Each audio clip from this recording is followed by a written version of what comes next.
আমি এতদিন ধরে ভালোবেসেছি, আজ তাকে আমি কাছে পেয়ে গেছি। তোকে না আমি বড় গিফট দেবো, এই কারণ তুই যেটা বলেছিলি সেটা আজকে সত্যি হয়েছে। ওই দেখ আমার না দেখা ভালোবাসা। পাগলিটা আমাকে ফোন সুইচ অফ করে না, খুব জ্বালিয়েছে।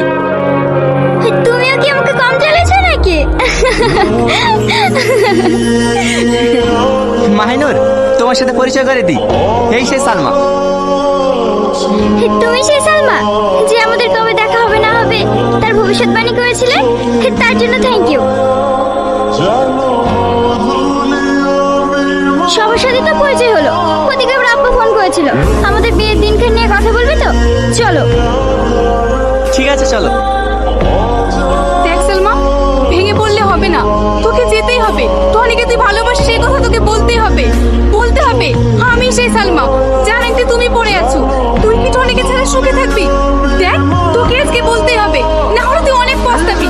এটাই তোর লাস্ট সুযোগ, আর কোনোদিনও পাবি না। তো চল। সালমা, এটাই লাস্ট সুযোগ। কাজী সাহেব এখনো আসেনি, তুই তোর মনের কথাটা বলে দে। না, আমি বলতে পারবো না। দেখ, তুই যদি টনিকে সারা জীবনের মতো পেতে চাস তাহলে তুই তোর মনের কথা বলে দিবি, এটাই তোর লাস্ট সুযোগ। কিরে কাঁদছিস কেন? টনি, আমি তোকে অনেক ভালোবাসি। তুই এসব কি বলছিস? তুই ঠিক আছিস তো? আজকে আমার বিয়ে। আমি ঠিকই বলছি।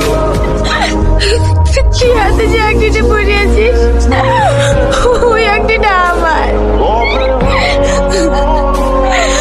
আমি তো সে না দেখা ভালোবাসা, যার সাথে তুই প্রতিদিন রাতে মনে কথা বলতিস, যার সাথে তুই এক রাত কথা না বলে থাকতে পারতিস না। আমি তো সেই জানলা।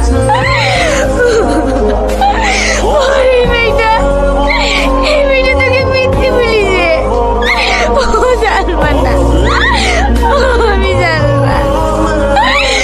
আমি তোকে না পেলে বাঁচবো না টনি, তোকে আমি অনেক ভালোবাসি।